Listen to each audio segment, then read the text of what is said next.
자, 이번 시간에 논의 들을 주제 농지법이고요. 문제는 두 문제가 구성이 됩니다. 그리고 전반적으로 한 이제 5년에 10문제 나온다고 했을 때 한두 문제, 5년 정도 기준으로 한두 문제가 난이도 있게 구성이 되고 있고요.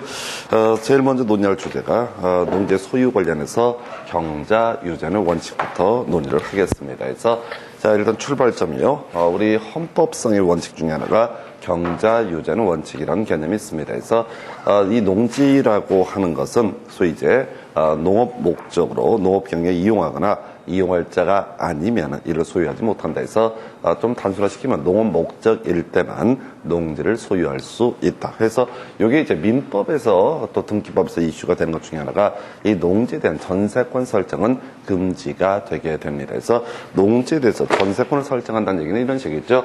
갑이라는 사람이 X 농지를 소유하고 있다. 을이 전세권을 가지고 있다. 그러면 이제 전세권이라는 것은 민법에서 공부할 때 전세권 설정 계약하고요. 설정 등기라고 하는 거 요거 있게 되면 전세권은 성립하게 됩니다. 그래서 전세권이 있다는 얘기는 이 을이라는 사람 전세권자가 이 농지를 사용할 수 있다. 용도에 따라서 사용할 수 있다라는 의미를 가지고 있어요. 그러면 이게 문제가 터지는 겁니다. 경자 유전 원칙에 따르게 되면 농업인, 농업 경영하는 사람만이 농지를 소유할 수 있다. 근데 이 사람 농사를 안 지면서 농지를 소유하는 그런 모습이 되기 때문에 우리가 민법에서는 농지에 대한 전세권 설정은 금지가 되게 된다. 이렇게 이제 얘기를 하고요. 등기법에 가서 보게 되면 농지에 대해서 전세권 설정 등기 신청을 하게 되면 소위 절대적 각하 사유라고 해서 이 농지에 대한 전세권 설정은 허용이 되지 않는다. 이렇게 얘기를 하게 되죠. 그래서 자, 일단 경제주의 원칙이라는 개념이 있었고요. 그 다음에 이제 자, 여기서 이슈가 될 게 농지와 농업인의 정의에 관한 것이 하나의 이슈가 되게 됩니다. 그래서 자, 이런 게 어려워요. 법조문 되게 간단한데 문제 구성할 때는 상당히 까다롭게 경우의 수를 던져놓게 됩니다. 그래서 농지가 뭐냐라고 했을 때 지목을 불문하고요. 실제 농작물의 경작지 또는 단생 식물의 재배지로 이용되는 토지를 가리켜서 농지라고 원칙적으로 정의를 합니다. 그래서 우리가 이제 공간정보법이라는 법을 보게 되면 토지의 주된 용도에 따라서 지목이라고 하는 개념이 있게 되는데 지목 보통 이제 전답 과수원을 주로 세법에서는 농지로 분류를 하게 됩니다. 재산세 파트에서.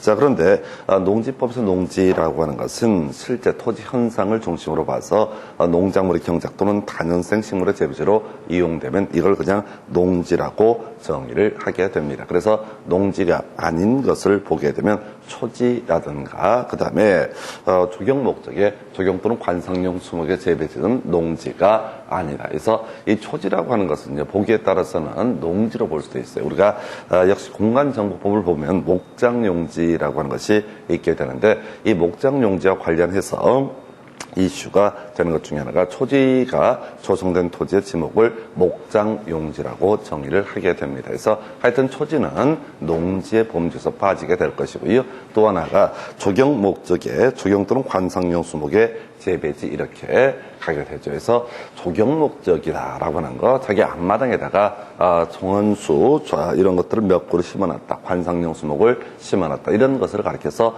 조경 목적의 조경 또는 관상용 수목의 재배지 이렇게 정의를 합니다. 그래서 이 부분은요 농지의 범주에 속하지 않는다. 그럼 이제 실제 문제를 풀어갈 때는 농지의 범주를 따질 때 실제 토지 현상이 농작물의 경작이 이용되면 또는 다년생 식물의 재배에 이용되면 이 두 가지를 제외하고는 모두 농지에 해당이 됩니다. 자, 설명 자체는 어렵지가 않아요. 근데 이제 시험 지문이 상당히 까다롭게 구성이 되게 됩니다. 그래서 자, 바로 가서 지문 가지고 분석을 해볼까요? 299페이지 핵심 지문을 보시게 되면 이렇게 되어 있어요. 실제로 농작물의 경작지로 이용되는 토지라 할지라도 법적 지목이 과수원인 경우 농지에 해당하지 않는다. 틀리게 뽑았습니다. 실제 농작물의 경작에 이용이 된다. 다년생 식물의 재배지로 이용되면 그냥 이게 지목이 뭐가 됐든 간에 이때는 뭐로 본다? 농지로 해석한다. 라고 해서 농지에 해당하지 않는다라고 해서 틀리게 구성을 했어요. 그래서 요거 이제 해석을 묻는 문제라서 상당히 까다롭고요. 두 번째 질문은요. 인삼의 재배지로 계속해서 이용되는 기간이 4년인 지목이 전인 토지, 농지에 해당한다. 원래는 좀 어려운 얘기인데 단순화시켜야 돼. 인삼의 재배지로 이용이 되고 있다라고 하게 되면 농작물의 재배지가 되거든요. 그러면 이 부분은 어떻다? 농지에 해당이 된다. 지목이 전이든 아니든 이런 것들은 중요치가 않습니다. 그래서 실제 토지 현상인 농작물의 경제와 다년생 식물의 재배지로 이용되면 이때는 어떻다? 농지로 해석을 하게 되죠. 그래서 27회 때 한번 답을 뽑았었고요. 그 옆에 바로 관련 기출문제 30회 때 또 출제가 되게 됩니다. 자, 농지 법령상 농지에 해당하는 것을 모두 고르시오라고 이렇게 되어 있습니다. 그래서 농지에 해당하는 것을 고르시오. 기업번요. 자, 다년생, 대통령령으로 정하는 다년생 식물의 재배지로 이 실제 이용되는 토지에서 괄호 초지 재배라고 되어 있습니다. 그래서 초지는 농지가 아니라고 그랬으니까 다년생 식물의 재배지로 이용되면 어떻다? 농지에 해당이 된다. 니은번요. 관상용 수목의 묘목을 조경 목적으로 식재한 재배지라고 해서 이건 농지 아니죠. 그래서 원래 이제 관상수를 심었든 뭘 하든 간에 다년생 식물을 재배하면 농지로 해석을 해야 됩니다. 그런데 조경 목적이다. 그래서 단독주택 등에서 자기 앞마당에다가 관상수 한두 그루 심었다. 그건 농지로 해석하지 않는다. 또 아파트 단지 안에 조경수를 심을 수가 있잖아요. 근데 그건 판매 목적이 아니라 조경 목적이 되기 때문에 이것은 농지가 아니다. 그런데 이제 시골 논밭에다가 조경수를 수백 그루를 같이 심어놨다. 이건 농지에 해당이 되게 됩니다. 그래서 조경 목적의 조경 또는 관상용 수목의 재배지는 농지가 아니다라고 할 것. 디귿번 공간 정보에 관한 구축 및 관리 등에 관한 법령상 지목이 다빈 토지이고 농작물의 경작지로 이용되는 토지의 계량시설 등에 해당하는 양수 또는 배수시설의 부지에서 결국은 이제 농지와 관련되어 있으니까 이것도 다 농지로 해석을 하게 된다 해서 기억하고 뒤로 두 가지가 농지로 보게 되는 것이고요. 농지가 아닌 거 조경 목적의 조경 또는 관상용 수목의 재배지는 다 농지가 아니다 이렇게 가게 됩니다. 그럼 이제 농지의 정의 아닌 것부터 먼저 외우셔야 돼. 초지하고요. 조경 목적의 조경 또는 관상용 수목의 재배지는 농지가 아니다. 그 외에 지목을 불문하고 지금 이제 농작물의 경작에 이용되는 토지, 다년생 식물의 재배지로 이용되는 토지 이런 것은 다 모두 뭐로 분류한다? 농지로 분류를 한다. 또 농업과 관련된 각종 시설 부지도 농지로 해석을 한다 해서 기억 디귿. 그래서 요건 이제 15-1회 때 한번 나왔던 주제를 다시 끌고 나왔던 케이스에서 농지라는 정의 30회 때 출제 포인트가 됐습니다. 그러니까 이런 문제들은 거의 실수를 해서는 안 되는 그런 문제 중에 하나가 됩니다. 간단한 주제고 자주 나오는 주제 중에 하나가 되겠습니다. 그 다음에 이제 농업인 혹은 농업법인이라는 개념을 보시게 되는데, 자, 우리가 이제 농업인 등, 소위 이제 농업인과 농업법인만이 농지를 소유할 수 있다. 요렇게 전제를 했었고요. 자, 이 농업인이라고 하는 것, 다음에 농업법인 볼 텐데, 농업인을 먼저 분석을 해보겠습니다. 해서, 자, 일단은 이 중에 어느 하나에만 속하게 되더라도 농업인으로 보게 됩니다. 이런 게 까다롭다니까요. 그래서 먼저 부지 면적 가지고 검토합니다. 1,000제곱미터 이상에서 농작물의 경작 또는 다년생 식물을 경작 또는 재배한다. 그럼 이제 이 사람은 노동 일수가 며칠이 됐든 간에 뭐로 본다? 농업인으로 해석을 하게 된다. 자, 한편 이 330 이상의 고정식 온실 등을 설치해서 농작물 등을 재배하게 되면 이 사람도 뭘 본다? 농업인으로 보게 된다. 그래서 해석하면 이런 논리 구조입니다. 지금 이제 노지 재배라고 하게 되면 1,000제곱미터 이상이 됐을 때 농업인이 될 테고요. 시설 영농이라고 해서 고정식 온실, 유리 온실 등을 설치하게 되면 100평, 330 이상만 보유하고 있으면 이 사람은 바로 농업인의 범주에 속합니다. 두 번째 이슈, 노동일수 가지고요. 농업은 90일 이상 축사 종사하게 되면, 축산업은 120일 이상 종사하게 되면 어떻다? 이것도 농업인으로 정의를 하게 됩니다. 그래서 자, 간단한 얘기고요. 그 다음에 세 번째, 자, 판매액 20회 때 한번 구성이 됐었고요. 연간 판매액 120만 원 이상인자라고 되어 있습니다. 연간 판매 120만 원 이상인자, 이 사람도 그렇다 농업인의 범주에 포함이 되게 된다라고 하는 거. 연간 판매액 120만 원 이상이 되면 이 사람도 농업인의 범주에 포함이 된다. 그 외에요.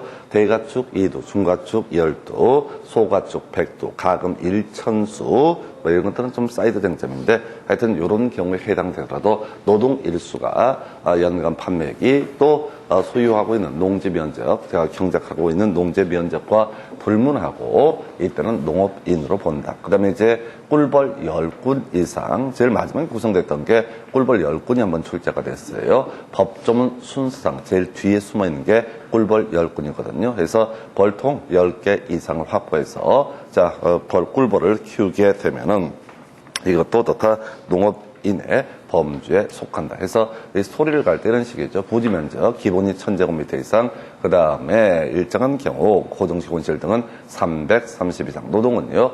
농업은 90일, 축산업은 120일. 그다음에 연간 판매액이라고 하는 거 바로 120만 원 이상. 그다음에 꿀벌 10군 이상. 단순 암기입니다. 그래서 이 정도가 농업인의 정의에 속하게 될 것이고 이런 농업인은 농지라고 하는 것을 소유할 수 있다라고 이렇게 정의를 합니다. 자, 이게 나왔으면 간간히 잊어버리지 않고 출제되는 것이 농업법인이라는 것이 이슈가 되게 됩니다. 우리가 이제 인이라고 하는 거, 인이라는 것은 권리 주체가 될 수 있는 것은 자연인하고요. 민법에서 법인이라는 개념이 있습니다. 보통 법인의 경우에는 설립 등기라고 하는 것을 통해서 법인격을 부여를 받게 됩니다. 공법에서요. 논의할 게 도시개발조합이라든가 정비사업조합 얘들은 등기해야지 성립하게 되죠. 또 우리 공인중개사법 이런 걸 가게 되면 협회라고 하는 거 설립 등기를 해야지 성립하게 된다. 이런 식의 스토리를 잡아가게 됩니다. 그래서 농업법인 두 가지가 있어요. 영농조합법인, 요건 시험에 안 나오고요. 그러면 농업회사법인이라고 하는 것이 존재하게 됩니다. 이 농업회사법인에서 이슈가 되게 되는 거, 자, 업무 집행권을 가진 자 3분의 1 이상이 농업인의 요건을 갖추게 되면 이 농업회사법인이 어떻다? 농업법인의 범주로 속한다 해서 이 농업회사법인은 주로 뭘 얘기하냐면 종묘사 같은 것을 생각을 하시면 좋겠습니다. 종묘사. 이제 봄철 되게 되면 그런 거 있지 않습니까? 상추씨 사러 가고 뭐 이런 경우들이 있어요. 그런 거 파는 애들 바로 종묘사가 농업회사법인인데 만약에 이 종묘사의 업무 집행권을 가진 자 3분의 1 이상이 농업인으로 구성돼 있게 되면은 얘들도 어떻다? 농지를 소유할 수 있다. 이런 논리 구조가 되게 됩니다. 그래서 좀 단순 암기고요. 농업법인 중에서는 숫자 3분의 1이라는 게 출제 포인트가 되게 됩니다. 농지법은요. 지금 농업인 얘기를 제외하고 대부분 뒤에 가면 3 돌림으로 다 끝나게 됩니다. 거의 대부분이 3자 돌림이에요. 3자 아닌 거 몇 개만 외우시는 방향으로 농지법의 숫자를 해석해 주셔야 됩니다. 그래서 농업회사법인 그중에서 업무 집행권을 가진 자 3분의 1 이상이 농업인의 요건을 충족하게 되면 이것이 어떻다? 농업법인이 되게 된다라고 해서 한 번만 더 정리하고 지문 통해서 확인하겠습니다. 농업인 부지면적 1000 이상, 고정식 온실 330 이상, 별로 안 중요해. 앞에 있으니까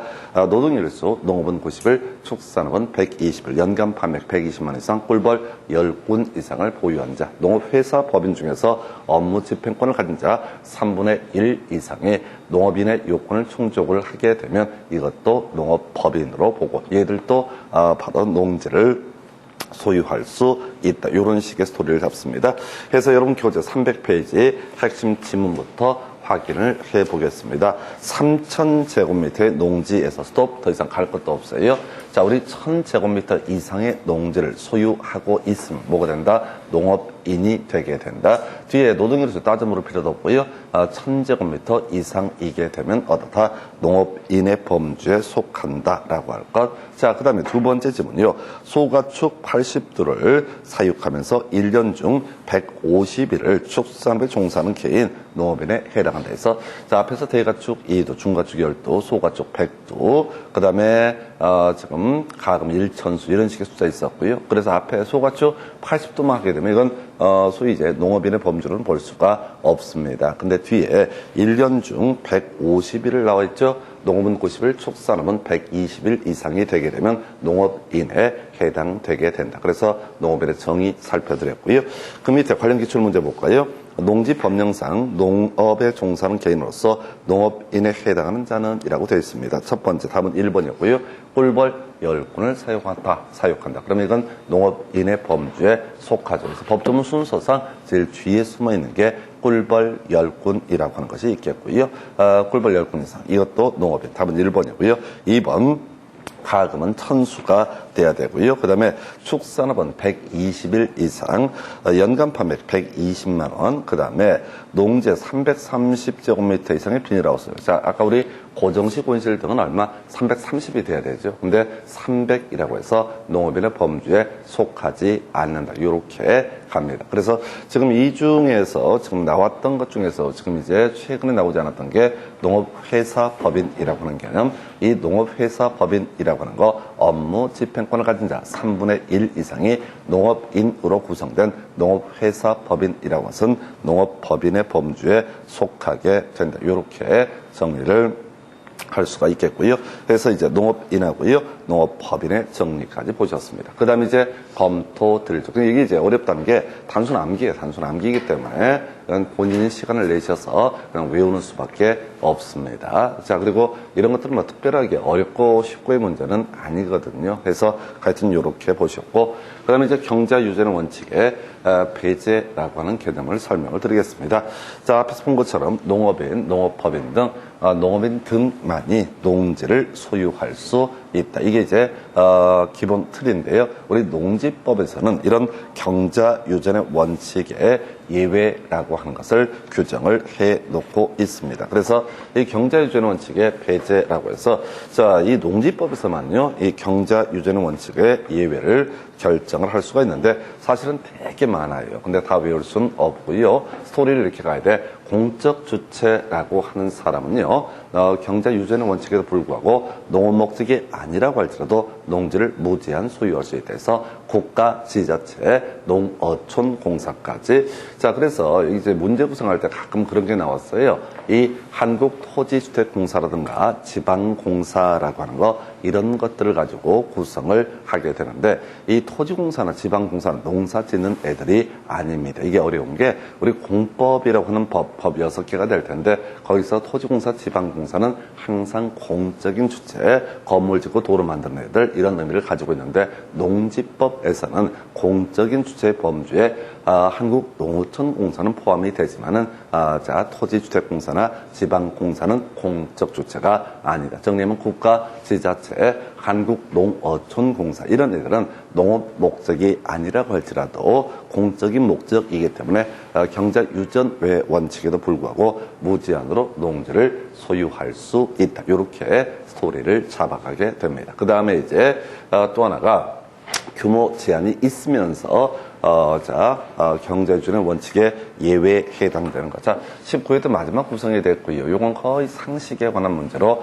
해석을 하셔야 됩니다. 그래서 일반 개인에 있어서는요, 기본적으로 지금 이제 지금 경자유전의 원칙 때문에 농업 목적이 아닐 때는 농지를 소유할 수 없다. 이렇게 이제 가야 돼요. 그런데 농업 목적이 아니라고 할지라도 농지를 소유할 수 있는 경우, 일정 규모까지는 소유할 수 있는 경우가 3가지가 나와 있나요? 그 중에 하나가 상속과 8년 이상 농업에 종사하는 자로서 이농하는 사람 각 1만까지 소유할 수 있다. 이렇게 해석합니다. 자, 우리가 지금 이제 아버지가 예를 들어서 어머니가 농업인이었습니다. 농지 소유할 수 있었어요. 근데 아들, 딸이 농사를 짓지 않고 있습니다. 그런데 지금 이제 우리 민법 187조 법률 규정에 따른 부동산 물권 변동이라고 해서 상속인, 피상속인이 사망에 이르게 되면 따로 등기를 하지 않는다라고 할지라도 물권 변동, 즉 상속인이 그 농지의 소유권을 취득을 하게 됩니다. 그런데 이 사람은 농사를 짓지 않는다는 것이죠. 그러면 이 사람은 원래는 농지를 소유할 수 없어야 함에도 불구하고 1만 제곱미터까지는 어떻다 소유할 수 있다. 이 달리 표현하면 1만을 넘어서는 부분은 처분할 의무가 발생하게 된다. 이렇게 스토리를 잡아가게 됩니다. 그래서 자, 그 다음에 이제 이농인이라고 해서 자, 농사를 쭉 짓다가요 8년 이상 동안 농업 경영을 한 후 이농하는 이 사람, 이 사람 얼마까지는 소유할 수 있다? 1만까지는 소유할 수 있다 해서 농사를 쭉 짓다가 은퇴를 하시게 됩니다. 그러면 농사를 짓지 않기 때문에 농지를 처분할 의무가 발생하게 될 것인데 그 중에서 얼마까지? 1만까지는 농업 목적이 아니라도 보유할 수 있고요. 1만을 넘어서는 부분에 대해서만 어떻다? 처분할 의무가 있다. 그래서 1만 숫자 정도 기억해 주시고요. 그 다음에 주말 체험 영농이라고 하는 것이 하나의 이슈가 되게 되죠. 그래서 이 주말 체험 영농, 아까 우리가 농업인의 요건을 따질 때 부지 면적 기준으로 얼마? 부지 면적 기준으로 이 사람들 1천 이상이 되게 되면 어떻다? 농업인에 해당이 된다라고 설명을 드렸습니다. 그런데 어떤 사람이 순수한 농업을 통해서 돈을 목적으로 하는 것이 아니라 소위 이제 주말 체험 영농을 목적으로 농지를 취득하고자 한다. 그러면 이제 이때는 1천 미만까지만 어떻다? 그 농지를 소유할 수 있다. 이렇게 얘기합니다. 1천 미만까지. 그럼 이제 1천 이상이 되게 되면은 이것은요, 어디에? 바로 1천 이상이 되면은 이것은 농업인의 범주로 봐야 되고요. 주말 체험 영농은 각 세대원 면적 모두 합산해서 1천 미만까지만 어떻다? 소유할 수 있다. 해서 이게 소위 이제 경자 유전의 원칙의 예외에 관한 주제가 되겠습니다. 정리합니다. 우리가 경자 유전의 원칙에 따라서 농지라고 하는 것은 오직 농업인만이 소유할 수 있고요. 농업 목적이 아닐 때는 소유할 수 없고 혹시 농지의 소유권을 가지고 있었다면 처분을 해야 되는 게 원칙입니다. 그런데 공적 주체라고 해서요. 국가, 지자체, 농어촌 공사라고 하는 거. 이런 것은 국가, 지자체, 농어촌 공사라고 하는 것은 이 사람 어떻게 할 수 있다고요? 지금 농업인이 아니라도 농지 무제한 소유할 수 있습니다. 그 다음에 일반 사인 중에서 농업 목적이 아니라 할지라도 소유할 수 있는 케이스가 몇 개가 있게 되는데요. 그 중에서 상속과 8년 이상 이농자 각 1만까지 주말 체험 영농에 있어서는 얼마? 1천 미만까지 소유할 수 있다. 그리고 특히 이제 저기 나오죠. 우리 공인중개사법 파트에서 농지 관련해서 주말 체험 영농에 의미를 따지게 되는데 1천 미만 그리고 이때 1천의 기준이라고 하는 것은 세대원이 소유하고 있는 면적을 모두 합산해서 얼마? 1천 미만 이렇게 해석을 하게 됩니다. 세대원 면적 모두 합산해서 1천 미만이라고 하는 거 이렇게 해서 소유 상한 등에 관한 개념 요즘엔 좀 출제가 더디고요. 어찌됐든 이 정도까지 이 주제는 어디에서 공인중개사법 관련한 문제에서도 구성이 됐고요. 특히 이제 이 주말 체험 영농이 됐든 뭐가 됐든 간에 혹시 지문에 통작거리라는 개념이 시험 지문에 나오면 그런 거 없습니다. 옛날에는요, 이 농지라고 하는 것이 자신의 주 소지에서 4km 이내에 있는 농지만 살 수가 있었다. 이렇게 돼 있었어요. 그러다 그게 이제 교통의 발달이니까 8km가 늘어나고요. 그 다음에 나중에 20km로 늘어나고요. 그 다음에 32km, 그런가? 30km 늘어납니다. 그러다가 결국은 폐지가 돼버립니다. 그래서 지금 제주도에 있는 농지도 맘만 먹으면 농사를 지을 수가 있으니까 그래서 소위 통작거리라는 개념은 현행법에는 존재하지 않는 농지법에서 아주 오랫동안 통작거리 기간이 점점 늘어나면서 통작거리 개념이 있었는데 지금은 다 삭제가 된 조항이 되는데 가끔 시험 지문에 끝에 가면 이제 통작거리기를 툭 던져놓게 돼요. 그러면 수험생 입장에서는 생전 처음 보는 얘기니까 뭐 이런 게 있나 이렇게 오해하실 수 있습니다. 다 폐지가 된 조항이 통작거리 조항이 되겠습니다. 그러면 또 하나의 주제가 되는 것이 농지 취득 자격 증명이라는 개념이 나오게 되죠. 그래서 이 농지증 얘기는 역시 어디에서 민법에서 한번 관련한 쟁점이 출제가 됐던 바가 있습니다. 우리가 이제 법률 행위에 있어서 특별 효력 발생 요건이라는 개념이 있게 됩니다. 그래서 우리가 이제 민법할 때 항상 해왔던 얘기, 대리인에 의한 법률 행위, 즉 대리 행위에 있어서는요, 대리인에게 대리권이라는 것이 있을 때만 본인에 대해서 법적 효력이 발생하게 된다. 뭐 이런 것들이 하나가 있었고요. 그 다음에 이제 법률 행위에 따른 부동산 물권 변동에 있어서는 등기라고 하는 것이 있어야지 바로 물권을 취득을 할 수가 있다. 이런 것들이 이제 특별한 효력 발생 요건 이렇게 봤었고요. 조건부 법률 행위에서 조건의 성취, 기한부 법률 행위에서 기한의 도래 뭐 이런 것들을 쭉 던져놔요. 그러면서 이제 나오게 되는 게 농지 매매 계약에 있어서 농지 취득 자격 증명이라고 하는 것이 소위 효력 발생 요건이냐가 문제가 됩니다. 그래서 자 갑소유의 X 농지라고 하는 것을 을과 매매 계약이 체결되게 됩니다. 해서 자 을이 이 문제 농지를 매수하기로 매도인과 의사의 합치가 이루어지게 되면 계약이 성립하게 되면 매도인 갑은요 매수인 을에게 농지에 대한 소유권 이전 등기를 해줄 의무를 부담을 하게 될 테고 매수인 을은 매도인 갑에게 농지에 대한 매매 대금을 지급할 법적 의무가 발생합니다. 근데 실질적으로 을이 이 농지를 취득하기 위해서는 농지에 대한 소유권 이전 등기라고 하는 것이 이루어져야지 어떻다 을이 실질적으로 농지에 대해서 소유권을 취득할 수 있다. 우리 이제 민법 할 때 물권 행위와 채권 행위 얘기를 한번 기억을 해볼까요? 두 사람 사이에서 농지를 매매하기로 계약을 체결했다. 이걸 뭐라고 한다? 채권 행위. 자, 채권 채무가 발생하는 법률 관계를 채권해. 그래서 나중에 이제 등기를 넘겨준다. 이걸 뭐라고 한다? 물권 행위라고 부르게 됩니다. 그래서 채권 행위라고 하는 것은 이행기라는 개념이 있어서 지금 당장 농지에 대한 소유권이 없어도 이행기까지만 알아서 소유권을 확보하면 되다 보니까 채권 행위 또는 의무 부담 행위라고 하는 것은 자신에게 처분 권한이 없다라고 할지라도 이 의무 부담 행위는 유효한 것으로 보게 된다. 근데 내 농지가 아닌데 다른 사람한테 서류를 조작해서 등기를 넘겨줬다. 이게 이제 물권 행위가 되기 때문에 물권 행위라고 하는 것은 뭐라고요? 처분권이 있어야만이 유효한 행위가 된다. 이런 얘기를 이제 법률 행위 파트에서 공부를 했는데 그 당시에 이제 이슈가 됐던 것 중에 하나가 농지에 대한 매매 계약을 체결함에 있어서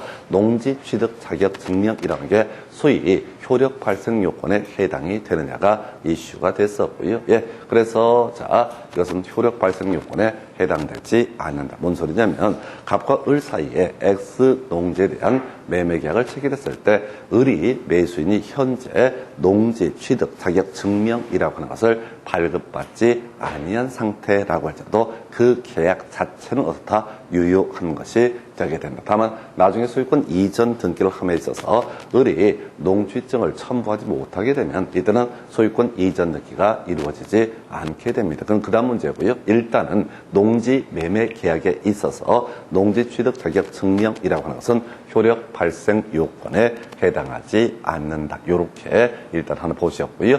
이제 민법 총칙할 때 논의할 부분이고 이 농취증이 필요하냐 불필요하냐라고 했을 때 자 주어 신경 이렇게 외우셔야 되죠. 주말 체험 영농 농지 전용허가 농지 전용 신고 그다음에 경매라고 하는 거. 자 이런 것은 농취증이 필요하다. 그래서 요 얘기는 사실은 이제 공법 특히 경매 얘기는 공법 부분은 아니고요. 바로 공인중개사법 할 때 주로 출제가 되는 개념이죠. 그래서 일단 외우실 때 주어 신경이라고 하면서 어떻다? 농지 취득 자격 증명 발급 받아야 된다.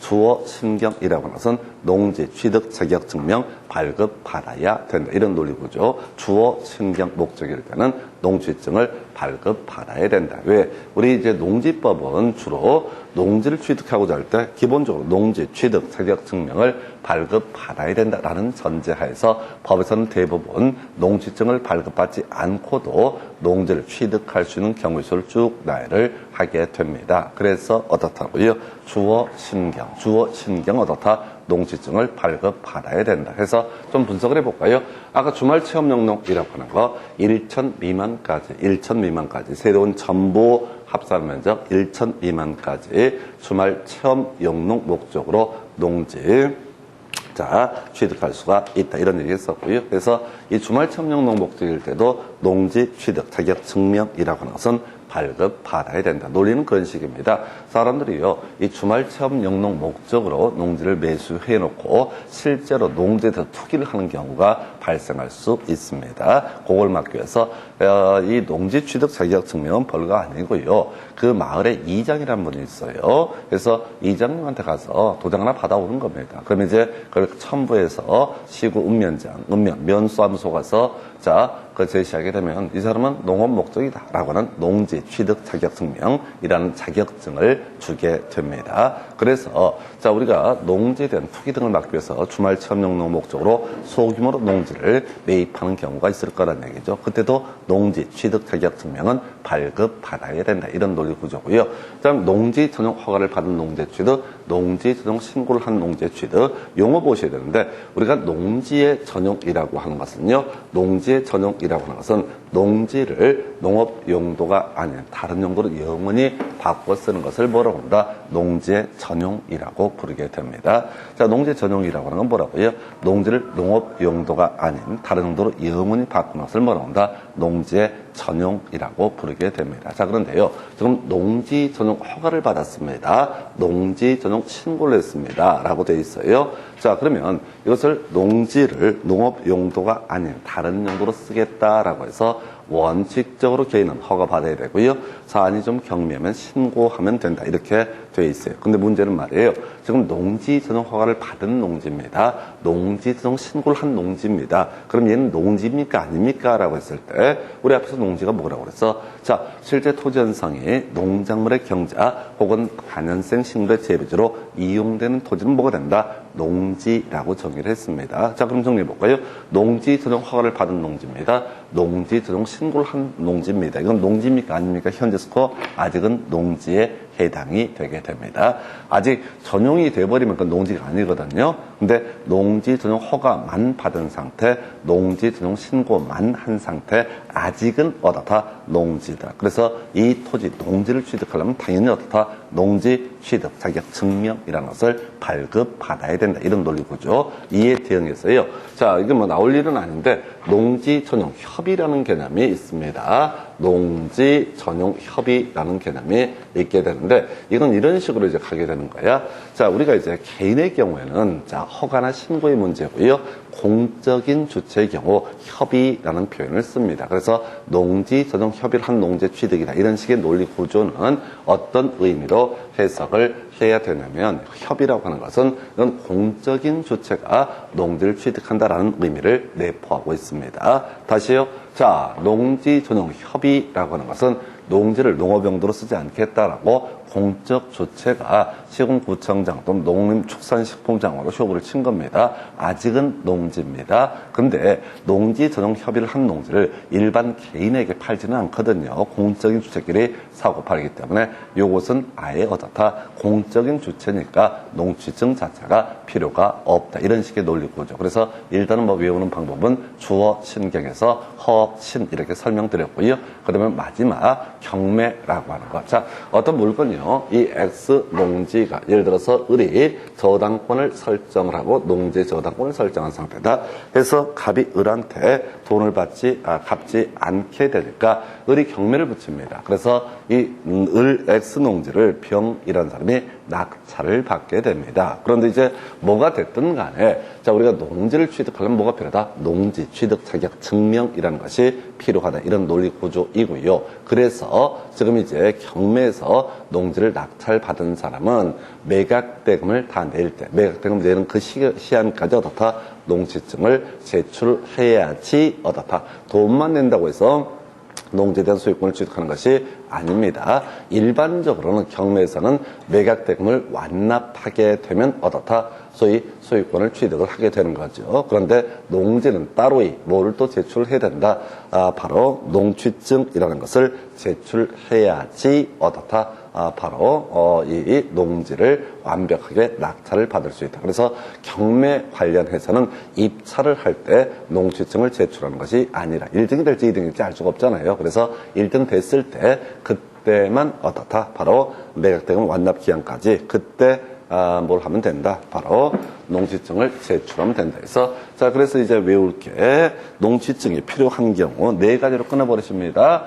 주어 신경. 자, 이렇게 가시면 시험용으로 가는 거니까 제가 이때 이제 예를 드는 게 그런 식이에요. 그 마을에서 30년 동안 농사를 지었던 마을 이장님, 이분도 농지를 취득할 때 농취증 필요한 거냐? 당연히 필요한 겁니다. 그런데 그런 건 법에 안 나와. 그래서 시험용으로 접근할 때는 농취증이 필요한 경우 뭐라고요? 주어, 신경 이렇게 끊어가시는데 주어, 신경에 있어서는 어떻다? 농취증을 발급받아야 된다라고 하는 거. 나머지는 보시는 거 아니야? 내 땅 내가 찾아오는 경우. 자, 이런 경우 또 공적인 주체 같은 경우는 농취증을 요구하지 않는다. 이런 식의 논리 구조인데 이해 중요치 않고요. 그저 시험 지문에 농취증을 발급받아야 된다. 발급받아야 된다라는 명제가 있게 되면은 이 앞에 뭐 있어야 한다? 주어, 신경 있으면 어떻다? 발급받아야 한다. 오른편 농취증 발급을 요하지 않는다라고 되어 있으면 그 앞에 뭐만 없으면 돼. 주어, 신경만 없으면 된다. 이런 식으로 이 파트를 정리해 주셔야 됩니다. 그래서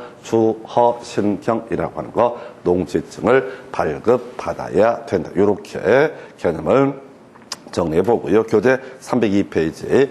자, 관련 기출문제 가볼까요? 농지법령상 농취증을 발급받지 않고 농지를 취득할 수 있는 경우에 해당하지 않는 건 뭐라는 거야? 농취증을 꼭 발급받아야 되는 경우 이런 식의 문제가 되겠습니다. 우리 농지법은 주로요. 농취증 발급받지 않고 취득할 수 있는 경우만 쫙 나열을 해놓고 있어요. 주로. 그래서 시험 문제를 구성할 때는 농취증이 필요 없는 경우가 아닌 것을 고르시오. 이런 식의 문제. 그럼 문제에서는 항상 뭘 물어본다고요? 농취증이 필요한 경우를 묻는 게 출제 이슈. 쓱 보시면 돼. 그래서 뭐가 나와 있어요? 2번에 농지 전용 신고 나와 있죠? 주어, 신경에 신이 나와 있습니다. 그래서 이때는 어떻다? 농취증을 발급받아야 된다. 그러니까 이런 문제들은요, 사실은 공부가 좀 돼 있으면 지문 보면서 바로 답 찍어낼 수 있어야 됩니다. 어차피 시험 문제에서는 뭘 물어본다고요? 농취증이 필요한 경우를 물어보게 됩니다. 농취증이 필요한 경우가 뭐라고요? 주어, 신경이라고 하는 거. 주어, 신경 등에 있어서는 어떻다? 농취증이 필요하다. 이걸 외우셔야 된다고. 농취증이 필요한 경우 주어, 신경 그리고 공인중개사법에서는 경매 파트에서 주된 출제 이슈를 삼게 됩니다. 그래서 주어, 신경이라고 하는 거 농취증 발급받아야 된다. 이렇게 보셨고 잠시 끊었다가 내용들이 좀 애매하게 많으니까 자, 농지 이용부터 이어서 설명을 드리도록 하겠습니다.